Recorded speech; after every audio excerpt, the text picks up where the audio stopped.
welcome to another episode of Sit Down for Stand Up. Today I have with me London, North London born and bred, now just general London, Stacey. How's it going? I'm great, thank you. How are you doing? I'm dying. I'm dying, but I am going to rub it in a little bit. I have been sitting in a pool for about 3 hours today, absolutely doing nothing. Like a pool or like a paddling pool? Okay, so I've got a 14-person hot tub in my garden. Oh, So now yeah. that is a flex. I Yeah. literally booked holiday homes in the UK in order to get the hot tub times. Um, I bought another one for my dogs. And if you are listening, Amazon, even though I am on your platform, go fuck yourselves. Image fraudulent. It had a picture of a dog in the pool, loving life, and my foot couldn't even fit in it. So, I mean, for £6.99, I got what I deserved, but, trade description fair, act, for this one single thing, I'm shutting Amazon down. It's my fair. life mission to make them hell. So, okay, well, I've started podcast on many tangents. That's a new one.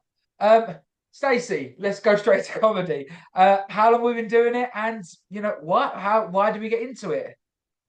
Um, so in earnest, like 2 years probably. Awesome. June 2023 was when I started gigging more regularly, but like we did like four, and then July was like nine. So like yeah, June, July.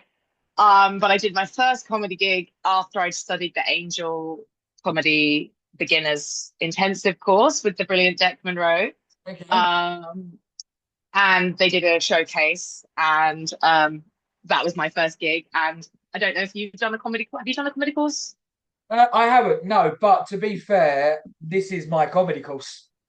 That's fair. That's totally true. The one thing is that it's a very supportive first gig. I'm just going to turn my fan down a little bit. 1 second. Yeah, so There we the go. reason why I'm doing the pod is, getting comedians, more experience levels. I've had people who've only ever done one gig and just, to tell their Right. side of the story. To see that no Yeah. one's a finished article. It's a lot of work that goes into it that I didn't know initially. I thought you Yeah. just going up there for 20 minutes, that's it, job done. Only working 20 minutes a day, that's lovely. No, Uh, could have been. Especially for 20 minutes, that's a lot. That's a lot of work to do a 20 minute set. I'm only there now and I'm 2 years in. So that answers, yeah. So 2 years in, comedy course. First gig was a very warm room because it was the showcase and it meant that everyone that was there to watch people do Friends their and comedy course family. performance. So everyone was like, "You're hilarious," even if Yeah. you weren't that hilarious. I was medium to good quickly, Yeah. I'd say. And I'm still medium to good, I think. Um, and I had some history. I did a drama degree, Okay. and I always thought I was going to be a performer. And then essentially, I had a reality check in like 2009 when I finished uni. I'm Mm, 38. I'm 38 in a couple of weeks. So I came out of uni just as the recession of 2008 hit. lovely. Not that I think that affected my acting career in any way, just bad timing. And then for like 15 years was just like, oh, I don't do that anymore. Mm, And then at 36, I got made redundant from the tech job I was working at for 7 years, that I wouldn't have had time to do comedy. And frankly, I was miserable. I yeah. was so sad. I was so miserable. It'd been about 4 months. I've been trying to find a job. I work in tech. I was trying to find a job that paid me even half as well as the previous job I'd worked at. Yeah. Privileged, very privileged, yes. And so many people have been like, you should do comedy, you should do comedy. And I was always like, no, I'm just a really good audience member. I'm just a Okay. really excited, leaned in audience member. I loved stand-up comedy before I started doing it. And then I was like, well, you know what? They offered an unemployed rate and I've got a week Yeah. free. So I'm going to go do it. So And then that was it, really. I need help with this one because Yeah. like you can always say to a man, what gave you the balls to go up and do it? There's no female equivalence. How did you grow the tits to go up and do it? I need a You know female what's equivalent. funny though about that, right? The vagina is the most strong, powerful, incredibly multifunctional Yeah. tool system in the body, right? And yet, when you're like, when not you, but when someone is considered weak or a coward, they're Yeah. called a pussy. Now, and I think I might be ripping off someone's material here, so forgive me. So, paraphrasing someone, I don't know who it is. And yet, somehow, balls, the most sensitive of the genitalia amongst the people in on this planet. You shrink when you're scared as well. They hide away. Yeah, they Like do. They tuck and straight somehow up. it's you've got the balls. Look, And look out. it blows my mind. So I had the fanny to do it The fanny. because You had, yeah, we don't need a. Yeah, I trust in that. Don't worry. I just think it's an interesting reflection. It's something someone else has brought up before. And I had the fanny to do it because I honestly I was like, well, it can't get any worse. Mhm. Things can't get any worse than they are right now, mental health wise for me, which is definitely the wrong time for most people to go to comedy, but usually is the reason people go to comedy.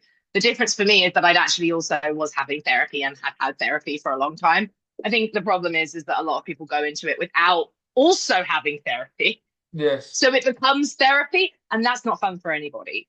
But yeah, and really, I remember in the course, by the Wednesday, I was so full of self-doubt and no confidence, and I was burnt out because my natural response to being in a group of people is to naturally try and entertain them and like the funny one and like to get people to like me because that's the most important thing because ADHD and all the other things. And by Wednesday, I was like sobbing about like in the evening, just being like, I can't do it, I'm not funny. And then by Friday, I was like, I'll see how I feel. And then on the Saturday, I'd learnt my entire set, my 5-minute set, which now feels like nothing, but then was ridiculous to have done.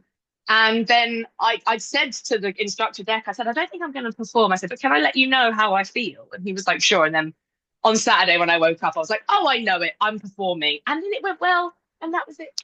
How many people performed on it? Oh, God, I think my course was probably like it was probably about 18 people. It might have been a bit above 20. It might have been a bit below, but I'm going to guesstimate at 18. And I think only like less than a quarter of them are still doing comedy. That was going to be your next question. You are answering so many of my questions about me having to even ask them. The one I was going to say is about mental health. You've ticked to that one. You know, was how do people survive the course? We've ticked to that one. So I was just going to sit back and relax, to be honest. You know, I told you I was a people believer. I'm like, let me preempt your needs. I will provide them. I'm not a mum, but I'm the most mum-like non-mum. Mum in training. Crash course. There might be a crash course for that. Who knows?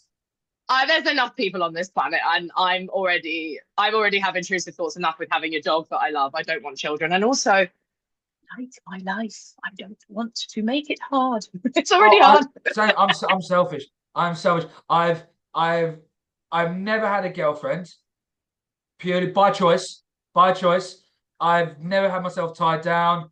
No kids. I can go do whatever the hell I want. Early on in the last month, I was like, sorry, I'm just going to go to Spain for a week. And just went.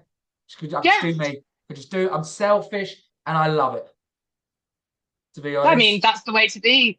Just make sure that human companionship is important, though. So there must be space for it somewhere. Yeah. Oh, I've got I'm friends. Gonna vape. Is that okay? Pardon? Oh, crack on.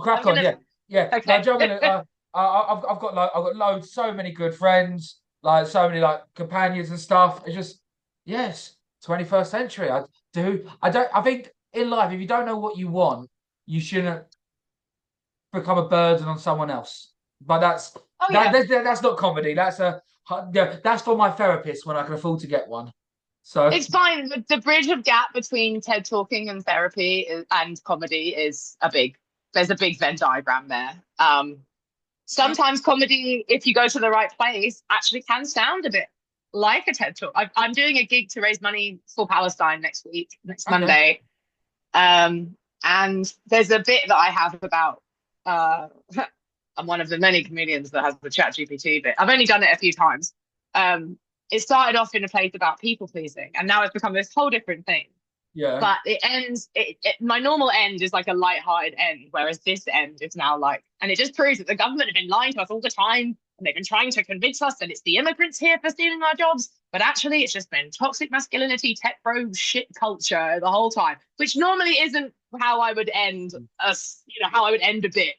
But I'm like, I'm here. That I think that needs to be like more right on vibes with the material than here's a silly joke.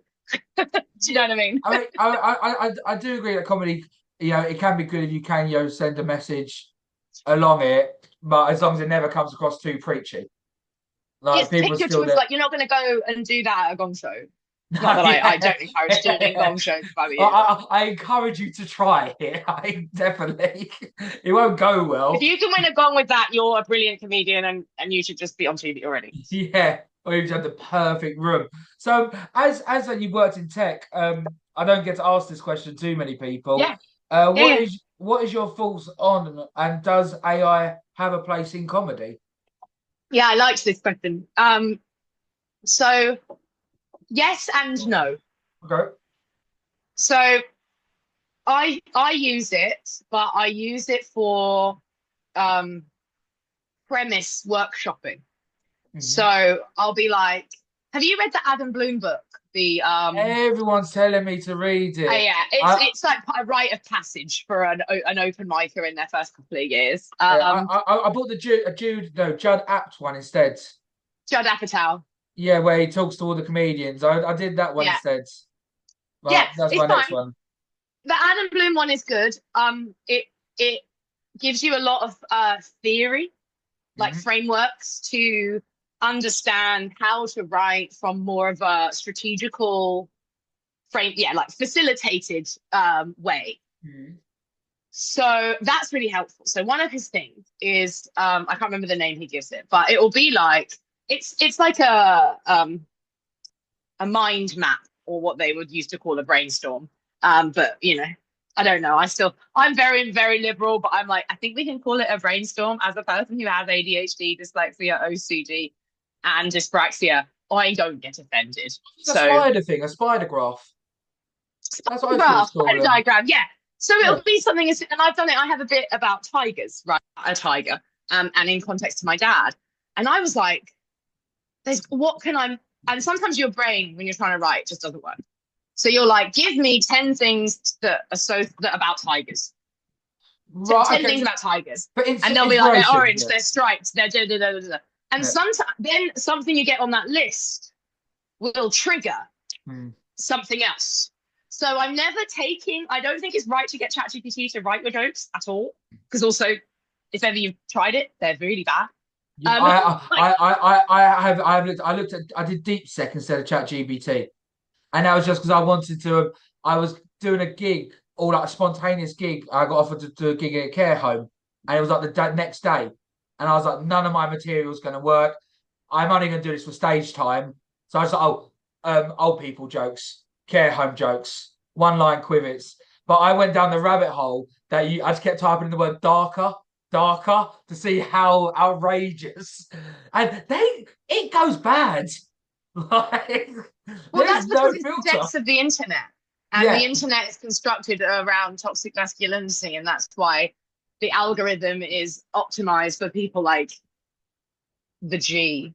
And I just don't want to say his name because I think you know who I mean, right? Gandhi. Huh? Gandhi. No.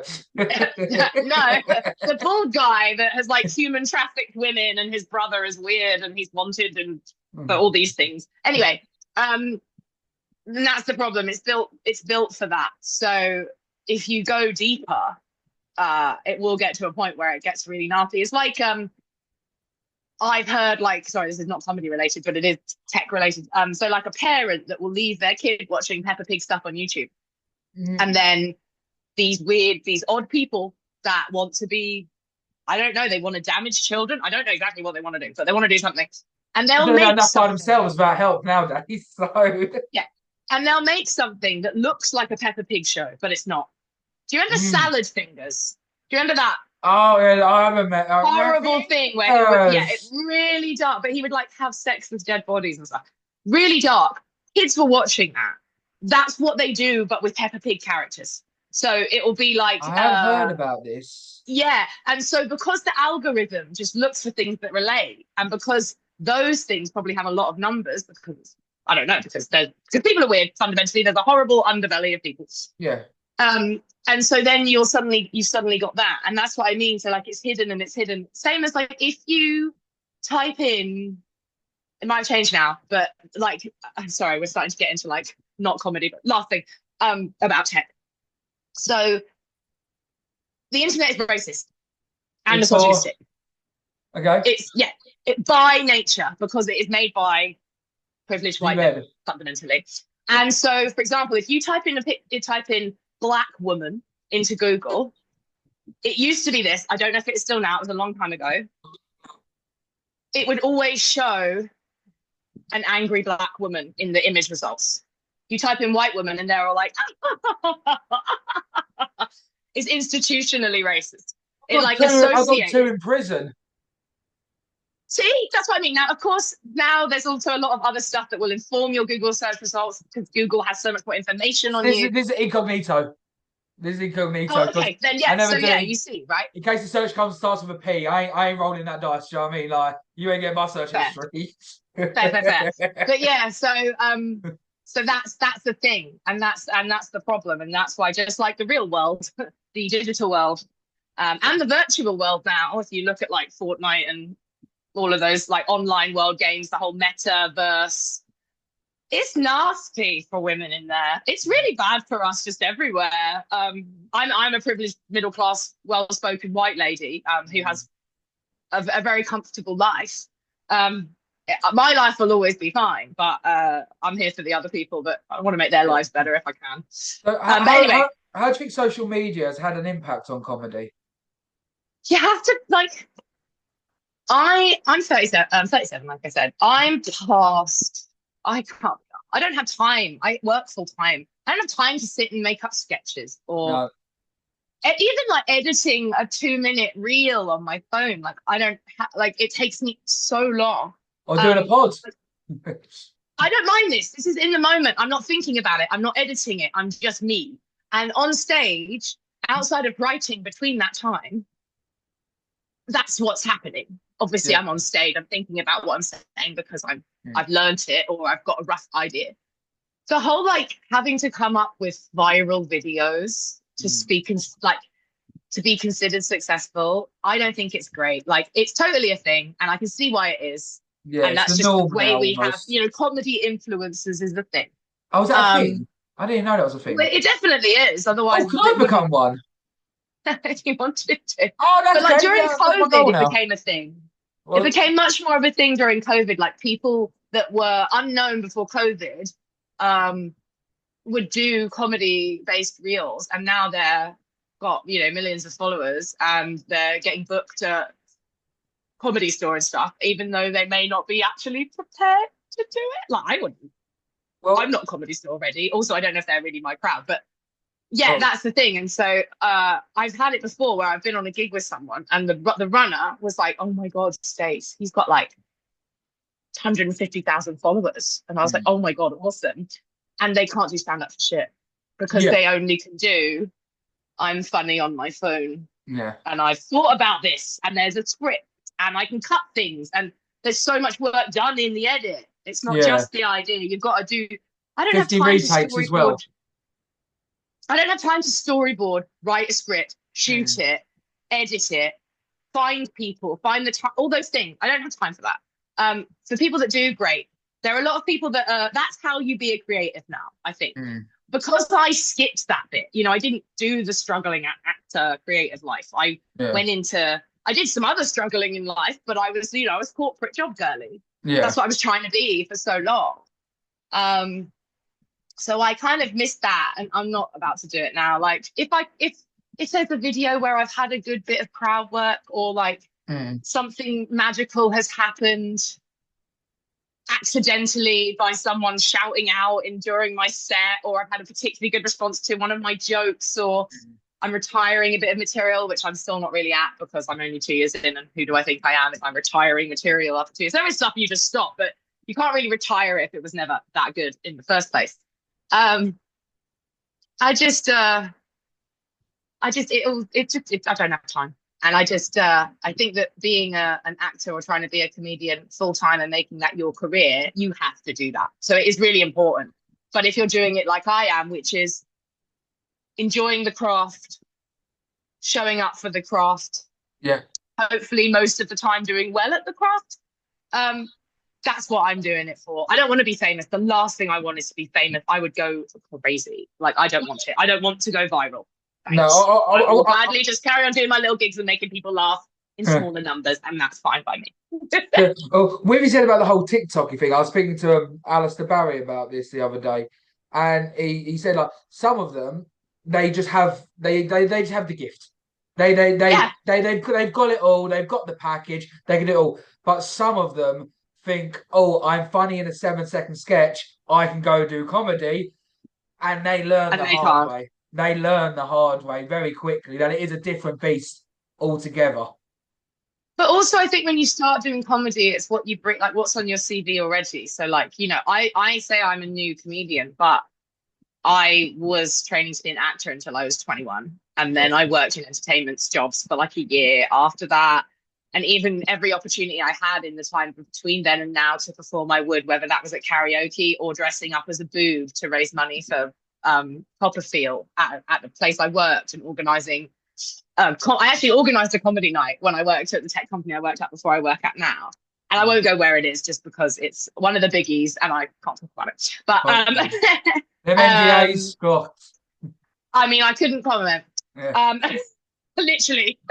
Well, I always find that funny with NDAs because I used to own a blockchain and recruitment company, blockchain and AI, sorry, back in 2017. And I had this guy who was a Solidity developer, and he was amazing. But his CV was about half a page long because everything was just NDAs. He was like, chuck me a tech test, I'll smash it. But I can't tell you about anything I've done in the last 10 years. If you look at my LinkedIn, it's there. It's not that private. Because I can get a little bit loosey-goosey with stories, I just don't say any of it. So I'd rather tell you the stories than the place, if that makes sense. But yeah, I love that you're coming from that same place. But yeah, actually good news. The government, as much as they're doing some really weird bonkers shit right now, that most of the country don't believe in, they have done a couple of good things, and one of them recently was they're going to make the morning after pill free without a prescription for women in England. I saw your skit. Yeah, I would 100% agree to that. It's insane.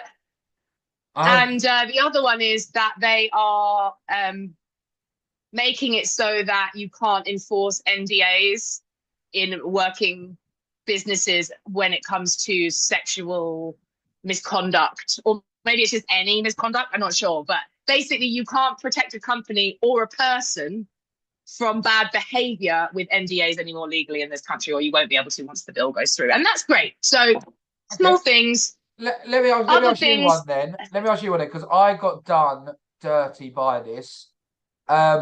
Should you have to have a DNA test at birth?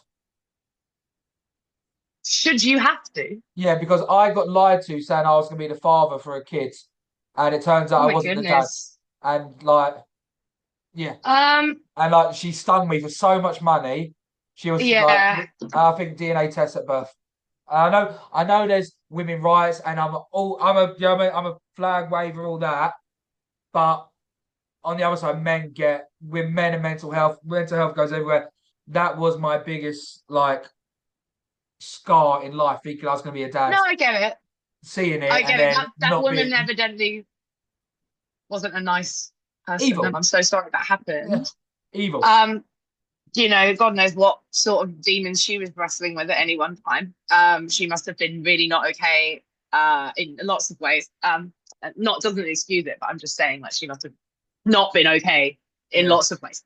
Right. I want to believe in God, so there is a hell, but logic. Well, I don't believe in God particularly, but I do believe in energy and balance and karma a bit. I'm not like a universe crystals girly in any way. Although yet I will be I am a typical Leo, because I am. But I don't know anything else about the other signs, or particularly how they interact with My Homework. labels of choice is my neurodiversity.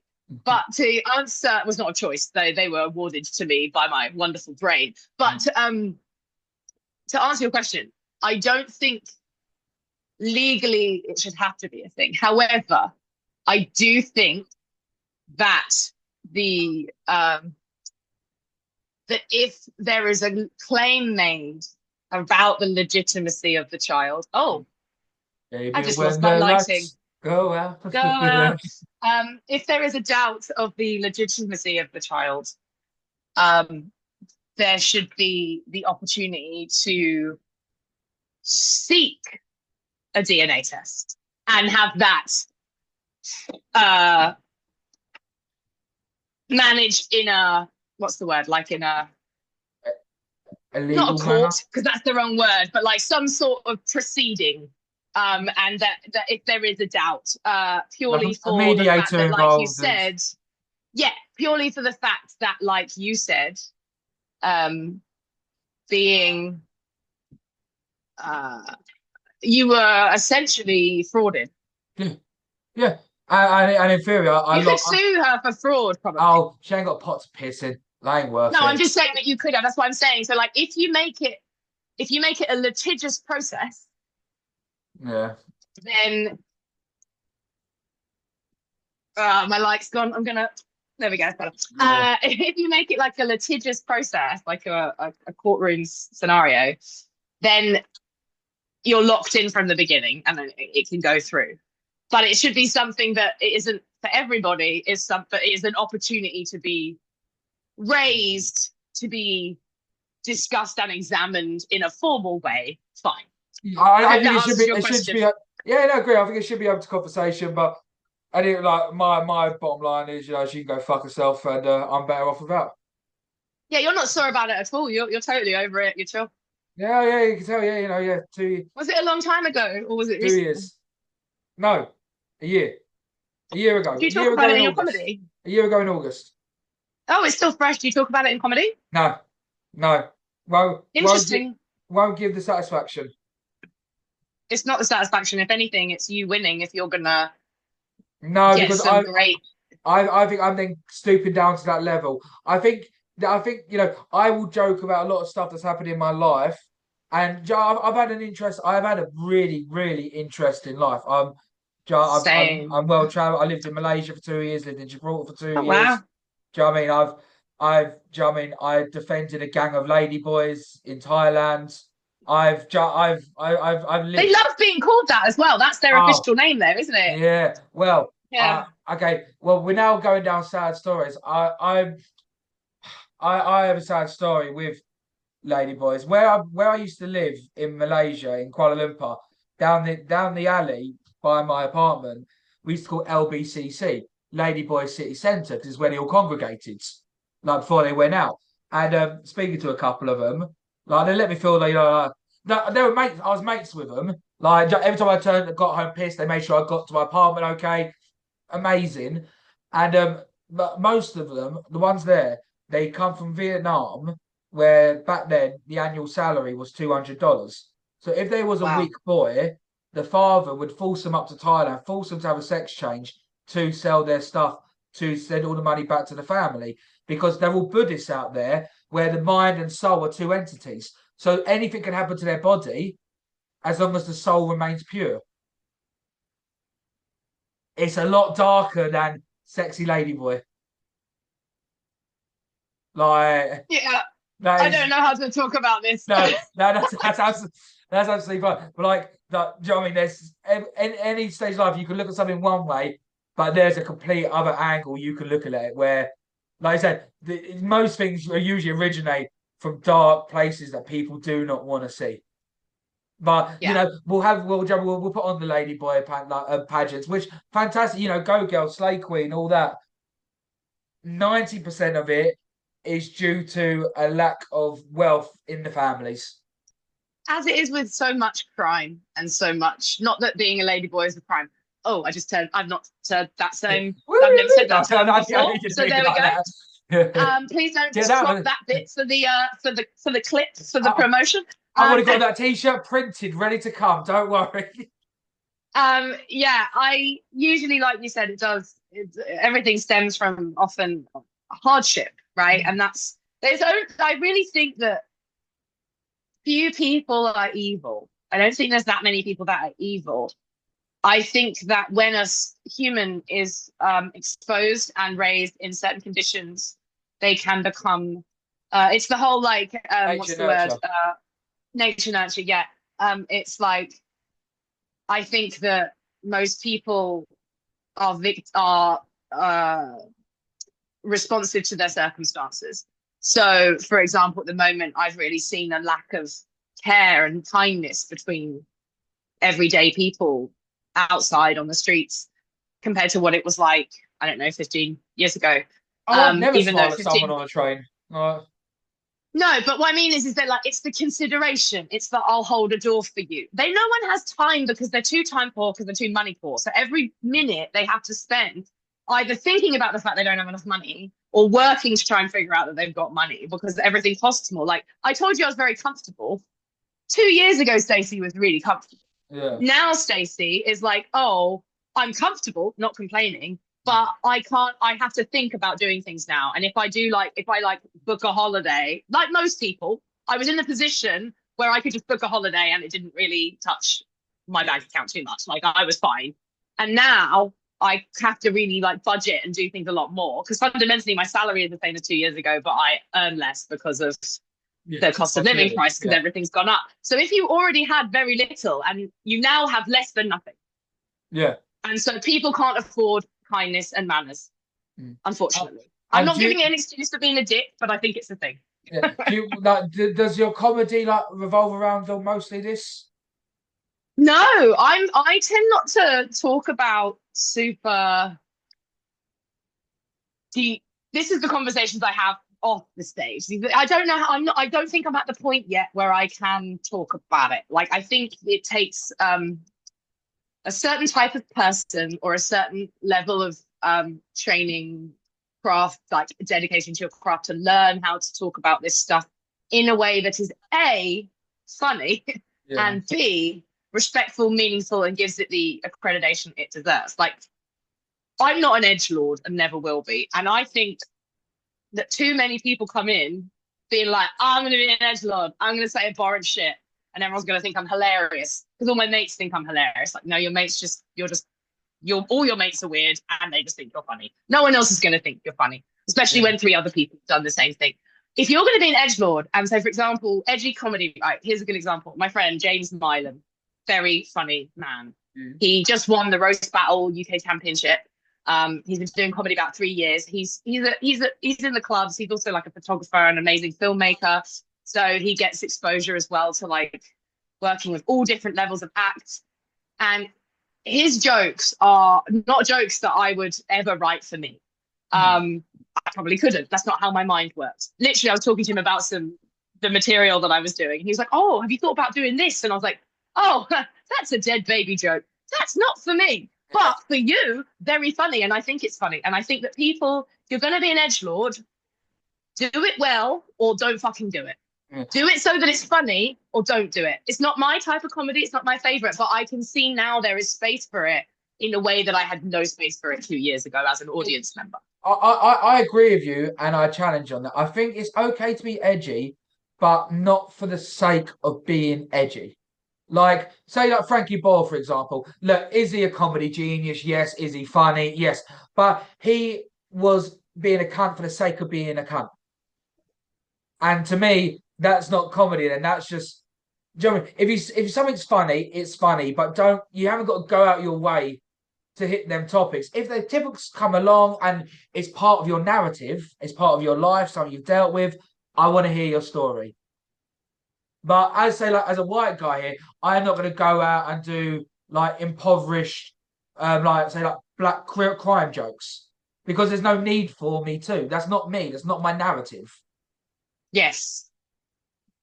How do Sorry, you feel I've about just that? got a delivery arriving of some medication for my ADHD, and I think my husband is just trying to get it, and I just was like looking at my phone. So apologies for a moment It's fine. there. No one. Oh. Cut that bit. We are at I'll let you. 5:47. I'll let you. Oh, I don't even know what we're on. I'll just.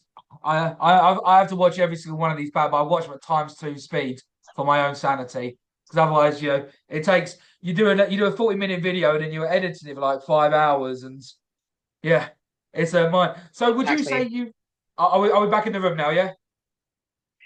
Yes, back in the Awesome. room. So Apologies. would you say you write your comedy for yourself or for the people? It's me. It's for Yeah. me. It's like it massively matters to me whether people find it funny.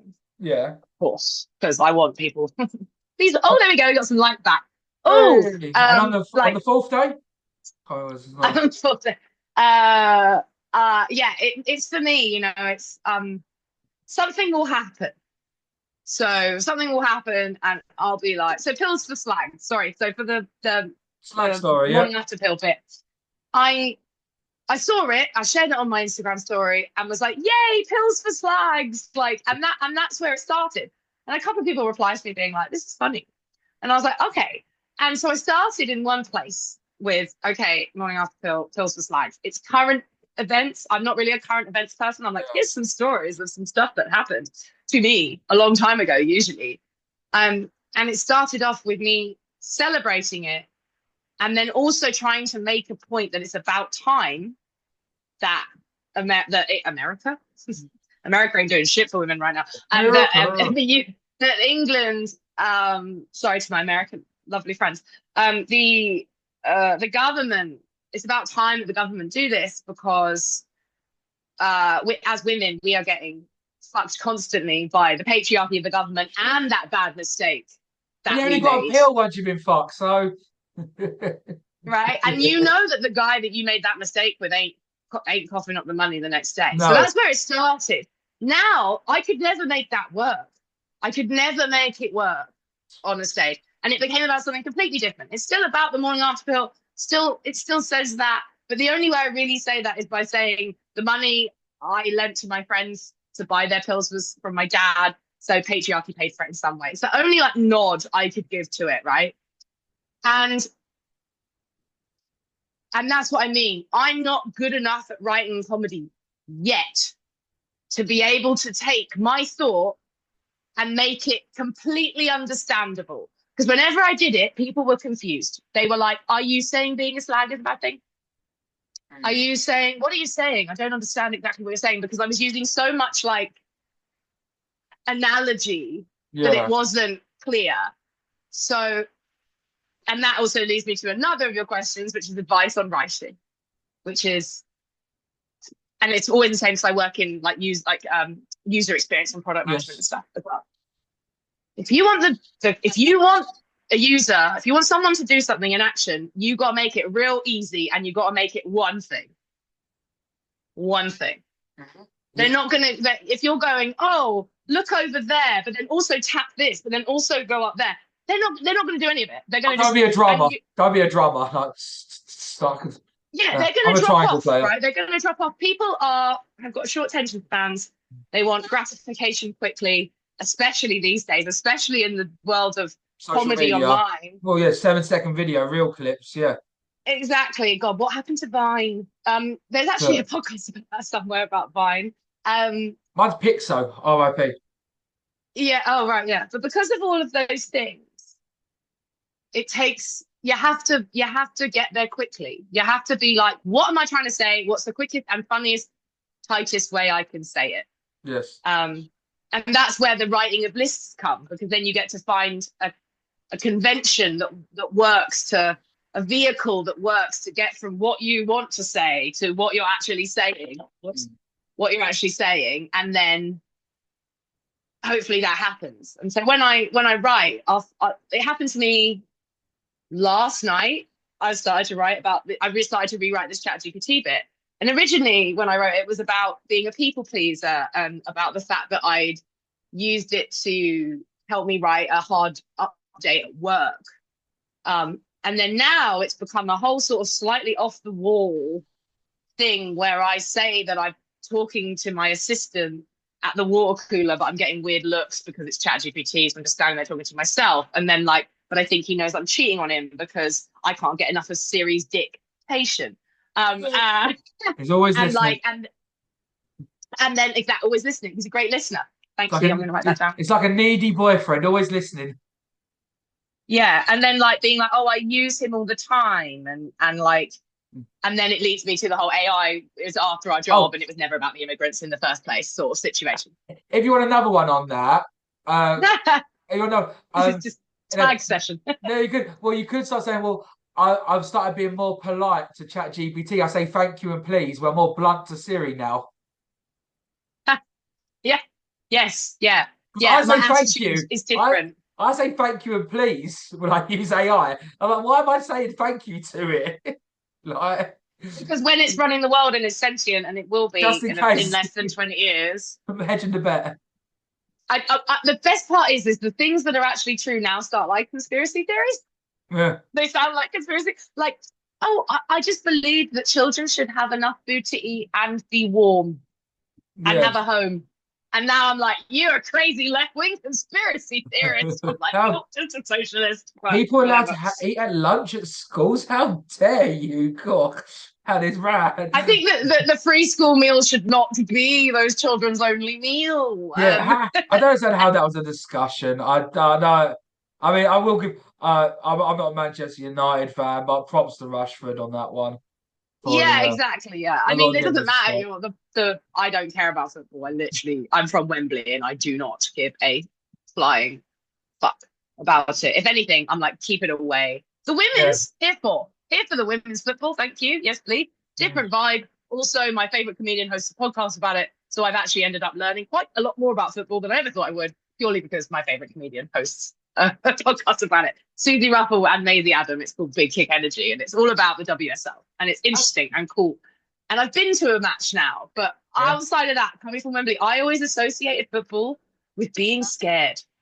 Okay. A small girl in Wembley dealing with massive groups of men, Yeah. whether they were giant or not, they looked it when you're four.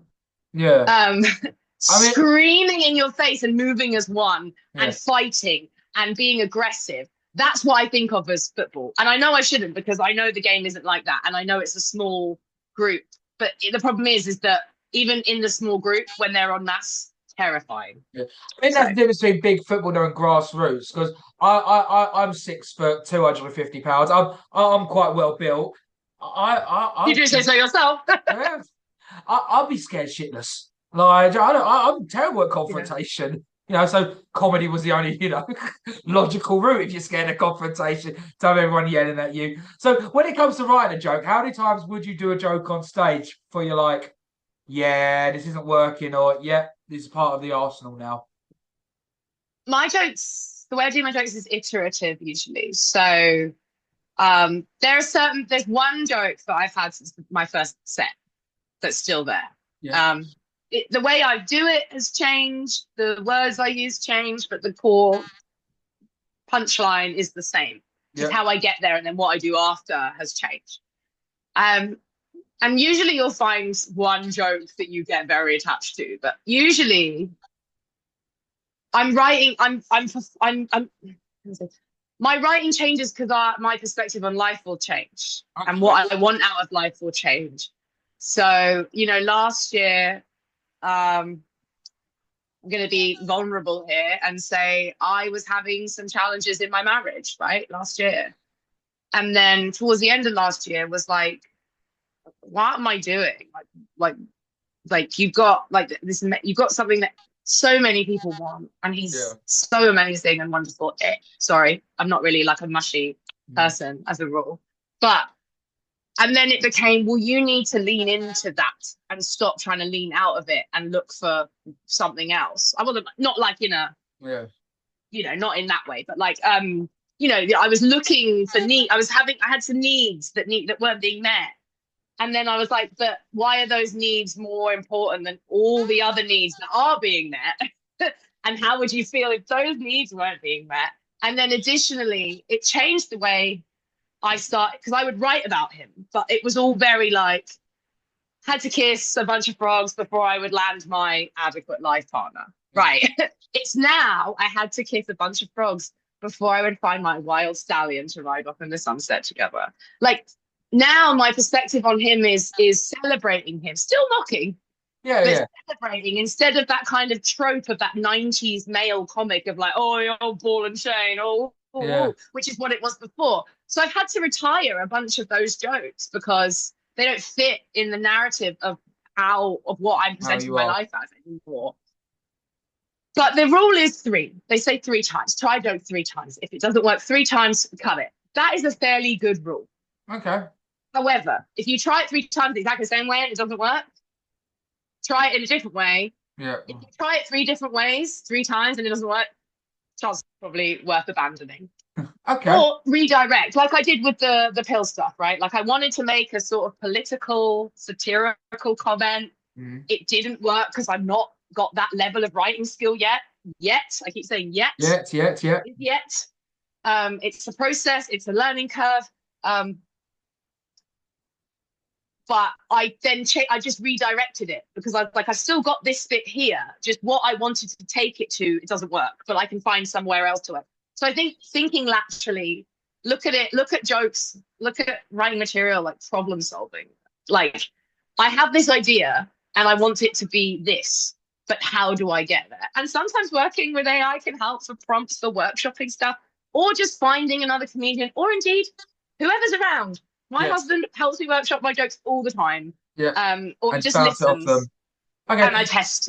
Okay. With your comedy being, I'm just gonna say fairly left wing. Would It's you not that advise? left, but yeah. Would you say that you should at the beginning you should do every room you possibly can, or do you think you sort of understand your audience and choose like what rooms specific? So I can only speak from the comedy as a woman perspective. Okay. I would say if you're a man, especially a white man, Mhm. yes, do every room that you can because fundamentally you're not gonna see, you're not gonna experience that much pushback. Yeah. You're not going to be put in that many positions where you feel uncomfortable or um, isolated because of who you are, or what's the word, like discriminated against, right? Because most of comedy looks like you. But as a woman or an act that's not white, especially if you're a woman that's an act that's not white, I would say no. I would say talk to the people that you meet at your early gigs, form a friendship of sorts Sisterhood. with them. Yes, there's WhatsApp groups. Hmm. Is this gig safe? I've heard this thing. I'm new to comedy. I'm new to London. Any I should avoid.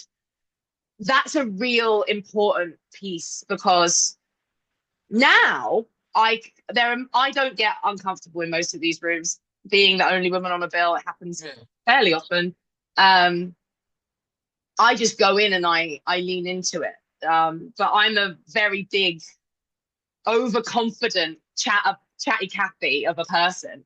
And so even if I don't feel confident, I can kind of pretend I do for as long, fake it till I make it.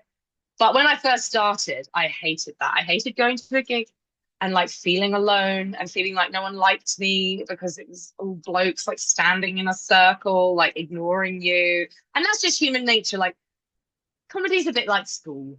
Like with a lot of things, the workplaces are like school. You fought because of our natural tribal sociological responses to people, the way our interpersonal discussions and dynamics.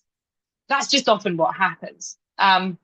So I'd say that if you're any kind of not white cisgender man, think about it. Try and get as much information as you can about the place that you're going. You can usually tell. Look at the lineups. Look who else is on.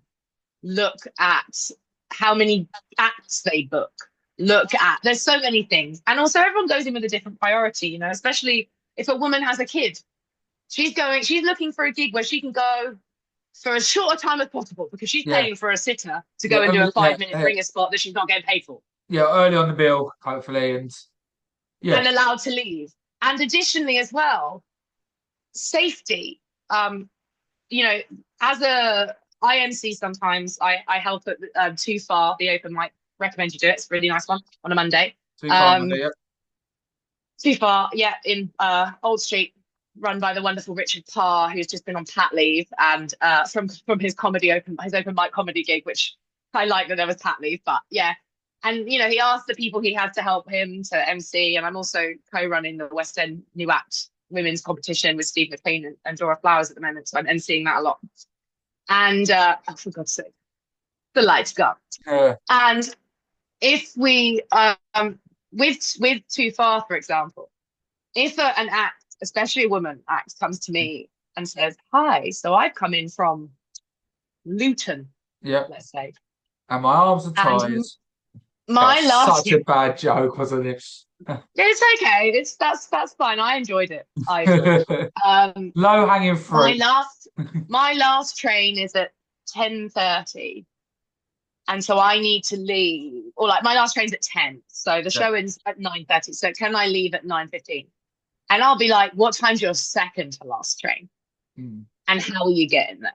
Yeah. Because less so in the summer, but in the winter, it's dangerous on their streets out there. Like it's not safe, especially if you don't know the city, if you're coming in from out of town to do a gig. Especially if you've come in without your bringer, so your bringer's just meeting you at the place and then leaving you. Yeah. Depending on the area that you're in, you know, as well. If you're in Soho, you're probably fine. But but still, maybe not. You know, if you're in the depths of, I don't know, Peckham. Yeah. Actually, Chancellor, you're probably still fine, but it's not fun. Like I've walked, and as I said, like I'm 5'10", right? So I'm a big lady. I'm also not a stick. I also lift weights myself. And PB deadlift, 95 kilos. Thank you. But yeah, I'm even me, who is not a natural choice for a person who would, yes, for a predator. A man of the Ediths. Yes, yes. God, I feel bad for the ladies of the night. They put themselves in danger. But anyway, they Come on, carry a gun. Go.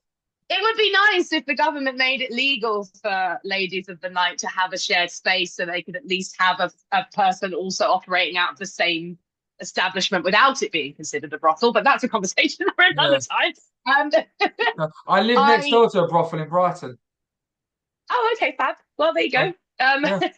But so I mean, people knocking on my door, like the wrong door, getting a mistake. The thing is, if you reported them, they would get arrested straight away.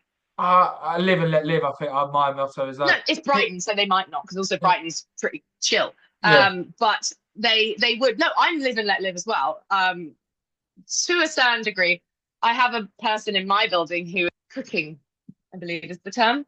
What? Like? It's like he's selling crack, I think. Right. Okay. Cool. And he's a chef. He's fine. He's fine. He has 2 dogs that I don't think he treats very well. That's my problem. No, that's where I draw the line. That's how do what you want to yourself. Don't inflict anyone. He's not mean else. to them. I think he loves them. He just doesn't take them out as much as he should. Yeah. And he's got them under zero control. There's no training there. But I don't think he's like being mean to them. They're just dogs because it gives him security. Yeah. Anyway, that's not what I'm here to talk about. But like the people that come to our flat now, there are times when I get home late from a gig in the car and I will wait until they leave, or I will get my husband to come to the car. Yeah. So if people make me feel unsafe near my own home, I have a problem with that. However, some people feel unsafe for things that, like, from, you know, you hear about those people that call and they're like, oh, he's outside my house. Yeah. Okay. What's he doing? He's just standing outside my house. Okay. He's allowed to do that. Like, yeah. If he's got binoculars and he's looking in your window, that's not allowed. But you know what I mean? So I think that I've really gone on around the houses with this, but cool. I think that there needs to be some more consideration for the risk and the toll that women and especially women, but like the non consensus of people take to put themselves in these spaces and to show up and to be there and to do what they should. And usually they really want to follow the rules. But Yeah. I think that there should be flex. If a woman comes to any MC or showrunner and says, I will be unsafe if I don't do this, this, and this, and they go, well, you're just the same as me. If it's a guy, you're just the same as me. Like, it's no different to me walking to a station. It is. And that's what I think should be allowed for more. Long answer. Yeah, I mean, there's a line of just being a good human being and, you know, catering to people's needs, and no one wants anyone to ever be unhappy or feel unsafe. So No, well, that yes, but so a lot of people don't care if they do. No one wants it. No one wants to like instill it. But a lot of people are like, well, that's kind of your problem and not mine. Sorry. Like, that is genuinely a thing. okay. And then people are just arseholes, to be honest. Like, if you can't Like I help, said, no one can afford kindness right now. if you can't help your fellow person, then especially in comedy right now, where we're all in this together, we're all comrades. So just, do you know what I mean? If you can do something, you know, and it's not a major inconvenience, is it? So just try and be a little bit nicer out there. Right. I agree. So the way I always end the podcast is always with my favourite question. It's a two-parter. What has been your favourite moment on stage, and what time did we bomb the hardest? Okay, so I'm going to answer the second one first. Okay. Start with the bad news. So I never enjoy silence. Okay. I will take groans and boos. I even have a section of puns where I encourage them to groan and boo because they're involved, they're engaged. What I hate is when I get someone sitting there looking at me like, I have no idea what you're talking about. I do not empathize with even a dot of what you're saying, and I think you're a freak. Yeah. I can't relate. I'm not interested. Right. Not even I'm not interested. I'm almost like flummoxed and confused. It's that. The silence. Now, I have that sometimes. Because fundamentally, one of the first things I say when I come on stage is that I'm a slang, and some people that tends to pull off. Yeah, that is your opening bit, isn't it? It's quite good. So. It is and isn't. Like, my opening, it's more I go in, I start with the joke about Stacey's mum as a nice ease in, because if you know, like mother, like daughter. But anyway, not she, I but if I lose them, you know, there's bits where I can get them back, but sometimes I never get them back. And there was one gig like a year ago now, where funnily enough, only white person on the bill. Progression. Progression. Yeah. It was my friend Laura Quingo. She was doing her first work in progress of her hour that she's doing at the moment. She's touring around. And she had a few different acts opening for her. Me, Salam. Cut that bit. She had me and a whole host of other comedians working with her. Well, we see so many comics, we all forget their names. No, I know her name. It's just I can't remember if the E or the A. Which way they go. Is it the E first, then the A, or is it the A and then the E? And I feel like it's the E, then the A. Is it the English version or the American version? Because they drop a lot of the E's in our words. True, yeah. But yeah, I was the only white comic, and the audience were a very mixed, diverse group. But the real issue was they were not a comedy audience. Right. They were an audience that had been brought in from locals because the event was sponsored by a beer company or something, and you got a free beer if you came. Okay. So I made a joke about being the token white girl on the bill. Yep. That did not go well. They did not like that. And then at the time also I was doing some quite sexy, like very sexy material. And when I say sexy, I don't mean like, hello, it's nice to see you. I mean, like, I was talking about quite graphically about sexual things. Yeah. And if you're not into that, then it's a fuck lot to deal with. And they just sat there. It was outside. It was hot. It was like August last year. And it just, for 10 minutes, I got maybe a couple of chuckles, and that is a long 10 minutes, bro. Yeah. So that was my worst gig probably, and there wasn't really anything I could do to. There wasn't really any learnings from it apart from you need to think of some non-sexy stuff. You need to think of more material that you can pivot to if people don't like what you're doing, which I have now. Yeah. But it's That's still still got an new comic. underlayer of like innuendo, Yes. ayo, ayo. In your end, don't Um, we? innuendo, wait. Hey, but yeah. And then best time on stage. I mean, the first gig was amazing. I wouldn't have carried it on if it hadn't have been. Yeah.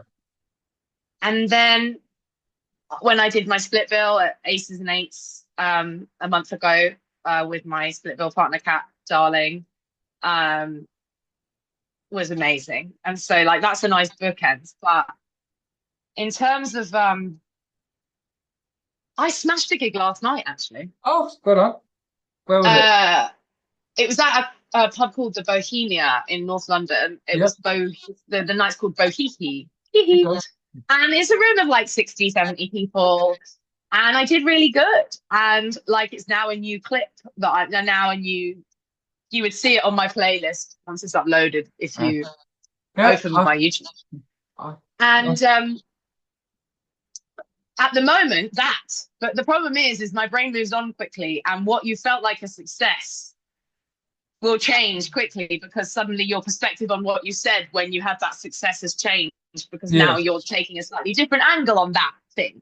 So yeah, but I'm so much like, and it's gonna sound weird, but I'm so much better at being a comedian when I'm doing well.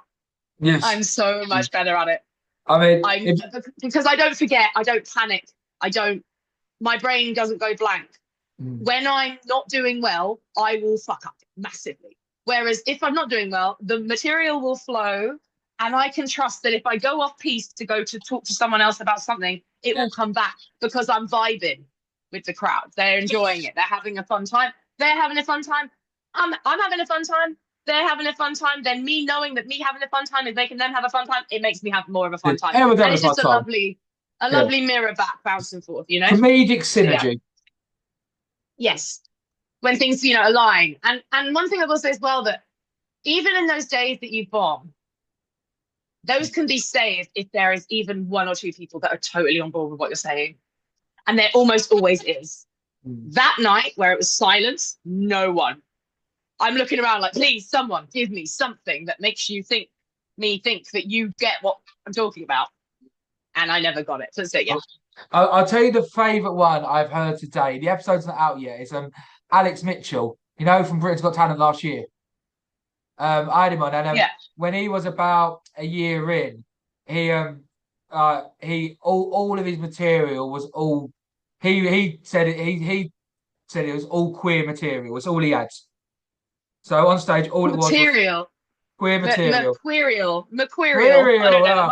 And he did a gig in Burnley, and there was only two people in there, and all of a sudden 50 Burnley builders came into the room. Oh wow. And all he had was queer material, and they ended up all throwing fishes at him from the plates. That's horrible. I don't have anything that bad. Yeah, he said either that point is either where you quit or you say I'm going to continue, and he continues, and then became a finalist of Britain's Got Talent. So even the hard ones, every single comic goes through them, and it's a make or break, and just you got to get back on the metaphorical white stallion, and just there have been multiple times scenarios, both from responses at gigs to weird social dynamics or relationships outside of with comedy people, but outside of off stage, that have made me want to throw in the towel. And whenever I'm thinking that, and it's been my life, I'm tenacious as fuck, and I will just be like, the satisfaction. I'm gonna quit. I don't want to do this anymore. Why am I doing this? And then out of nowhere, this kind of stubborn resolution will appear, and then I double down. And I'm suddenly giving 4 times more. And I'm hustling, and I've got this spot and that spot, and I'm a lot of people don't do the hustling. I'm not getting asked to do a lot of these gigs. I'm emailing multiple times to be like, hello. Yeah. Have you got your Excel database of every single gig, every single email? I did. I don't have it so much now, Uh, purely because I'm usually booked out enough for a while. okay. But I have everything I've ever done in my diary and my calendar. My system is I put a hash in front, and then that way I can search from a hash in like the diary. But also it's where I put my number of gigs. So like every gig I have numbered, so I know exactly how many I've done. And I started doing that and was like, I'll stop doing that at 100. But once you started doing it, I'm like, Yeah. well, why would I stop? Yeah. Keep Plus, it. it Yeah. costs me nothing to put a number in. It costs me nothing. Exactly. See how far I can go. Right, Stacey, that's all I've got time for. Thank you ever so much for coming on the pod. It's been brilliant. Lovely to speak to you. I hope you have a lovely Friday, rest of your weekend, all And that jazz. Thank you if for I don't your burn time. too much, this heat's ridiculous. Have a good one, Stacey. See you, mate.